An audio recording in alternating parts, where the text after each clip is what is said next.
During this tragic war, my husband fell with honor, fighting his very hardest till his last breath.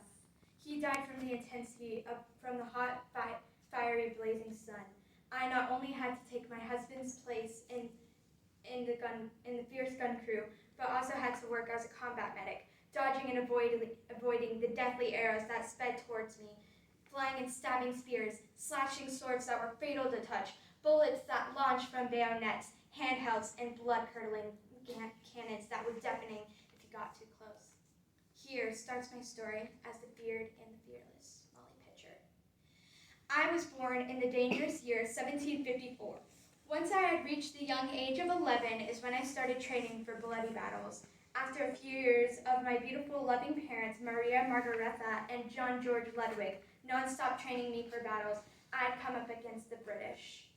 I and the soldiers readied ourselves for combat against them in Monmouth County, Freehold Borough, New Jersey, year 1778, on June 28th.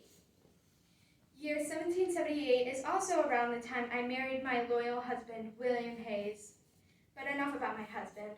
So, people would remember me as Molly Pitcher, but the truth is, that is only my nickname. You might be thinking in this moment, well then, if Molly Pitcher is only your nickname, then what is your real name? Well, my actual name is Mary Hayes. I earned my nickname from being the patriotic captain in the American Revolutionary War. I had to run left and right with a pitcher of an enormous amount of thirst-quenching, cold, refreshing water. Helping all the bleeding soldiers, I had to sprint full speed to every injured soldier with a large metal pitcher filled to the brim with that crystal clear water. Day and night, night and day, the Revolutionary War between Britain and our warriors lasted almost 9 weeks. I was racing back and forth nonstop, helping as many of our thousands of soldiers that I could manage, and quickly shifting to them with icy water. I was exhausted, sweaty, and covered in the thickest dark red blood from every damaged and badly wounded combatant. In my mind, I honestly thought our fighting, bleeding, and hard-working side were going down to rock bottom. Barely successful, with every ounce of luck, strength, and wisdom, we were all able to completely wipe out and win the war between us and Britain. As the last few desperate people were swiftly killed, I looked around at our winning team to find every person staring in shock, as we had won the most tremendous battle of our entire lives.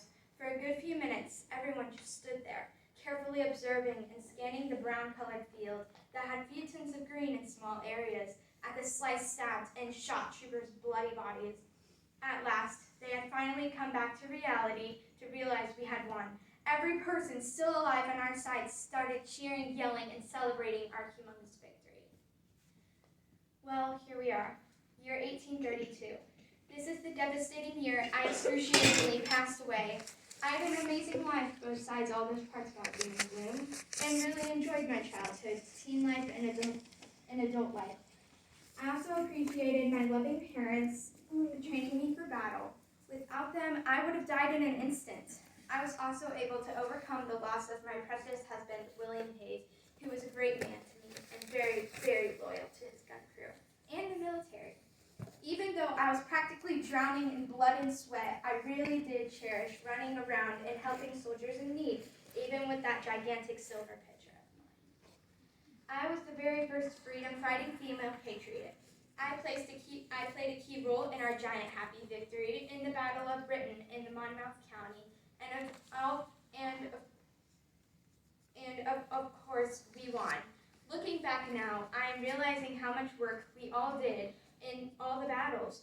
From 1778 through 1832, I fought my hardest and won with modesty and royalty. I was able to get over my grief of William, my loved husband, take his place in the gun crew, be a brave, patriotic captain, help soldiers in battle, and carry an immense, heavy metal pitcher. Even after the war, the patriots and soldiers still called me Pitcher, and to this very day, I wear that